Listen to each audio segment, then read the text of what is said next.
আবার কাবা ভাঙতে এলে পাঠাওয়া বাবিল, দাও খোদা দাও আমায় আবার উমার দরাজ দিল। সুবহানাল্লাহ বলেন। পৃথিবীর সবচেয়ে ছোট পাখি, সব পাখিগুলো সামনের দিকে উড়ে, এই পাখি সামনে উড়ে, এট দ্য সেম টাইম পেছনে উড়ে।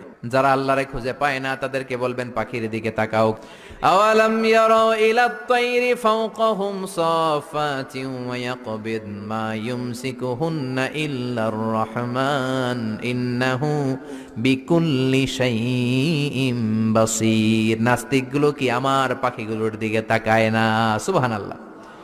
এই যে পাখিগুলো থাকে ফাওকাহুম সাফাতিন, পাখিগুলো কেমনি ডানা মেলে উড়ে বেড়ায়, আবার নামার সময় ডানা গোটায়, ডানা ঝাপটায়, কেমন করে পাখিগুলো উড়ে। শূন্যের মধ্যে পাখিগুলো কেমন করে উড়ন্ত থাকে, এই পাখিগুলোরে শূন্যে ধরে রাখলো কে? কেউ ওদেরকে শিখায় নাই, শিখিয়েছে আল্লাহ।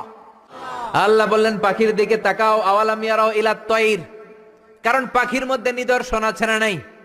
পাখি নিয়ে গবেষণা করলে পাখির রব আল্লাহরে খুঁজে পাওয়া যাবে। এজন্য কোরআনের অনেক জায়গায় আল্লাহ পাখির কথা বললেন, ওয়া আরসালা আলাইহিম তায়রান আবাবিল।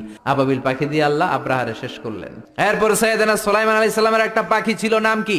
হুদহুদ। ওইটার জুমিং পাওয়ার এত বেশি ছিল পাখিটার চোখে,